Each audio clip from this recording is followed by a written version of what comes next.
Hello brothers and sisters in Christ. I'm coming out with another video. This one shouldn't take too long. It was actually a very short video. I had this dream.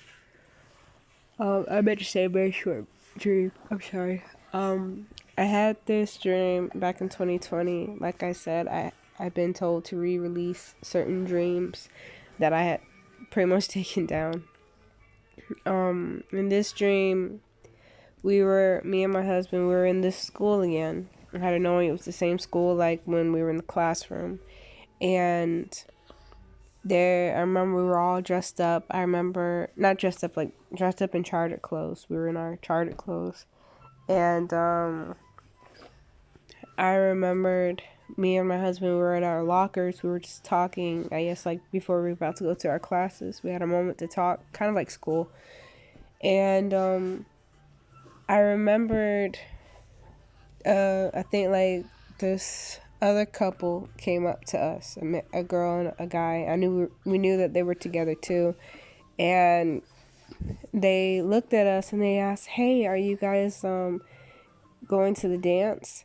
And we're like, "Dance?" They're like, "Yes, it's the biggest dance like of the like year or something like that. Like pretty much it was the biggest one."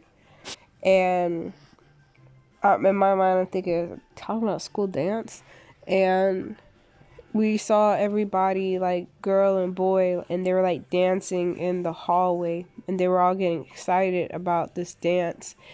And at the time when I had this dream, I did not understand what was significant about this.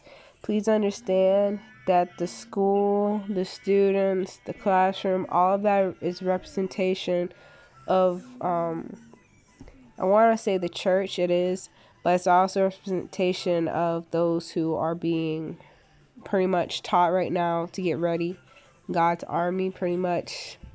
I don't want to say it, but hopefully the Lord will lead me to go into further about who exactly these individuals are. There are other people who are also having dreams about being in the classroom, being students within a school, and the school is a bit more than just a school. There's more stuff to the school and levels to it. I'm not going to go into it because I feel like it would take me off of the subject. But the dance that they're referring about is about the the wedding feast of the Lamb. It is the most well talked about. It is such a big deal. Even the Bible talks about it so many times throughout. Jesus talks about it, about this wedding feast. He describes what it is, and it really is an actual feast. It's a real wedding feast of the Lamb. And he pretty much the best way I can describe it, there are verses that support exactly what it is. It says, "Blessed are those who are invited to the wedding feast of the Lamb." Blessed are those who it pretty much describes those who are ready, who make themselves ready.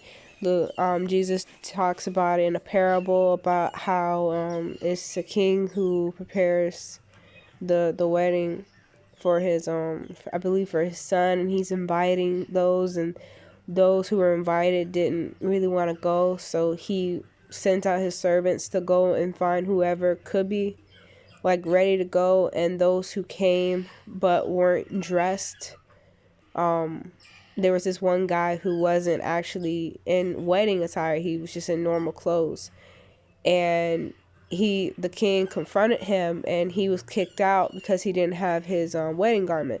This is a representation also about the armor of God.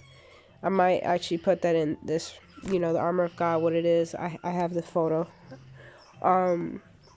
This is the representation of how we're supposed to be. We're supposed to be a certain way, dress a certain way to be ready for the Lord.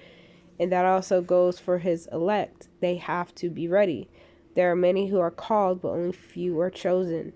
You have to answer the call. I cannot name how many times I have seen dreams telling me that I better answer this call. I better answer my calling. I better answer what the Lord wants me to do. Because if I don't, I'm not going to be chosen. So I'm being called like many others are being called. The Lord has told me what I am to him, and it was revealed to my husband also.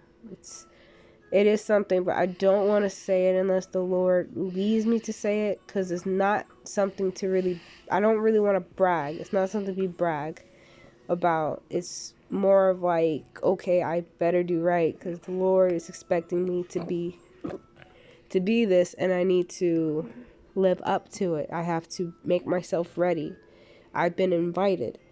But this doesn't just mean also just for anybody. Many people are actually invited to the feast, but not many are going to be ready.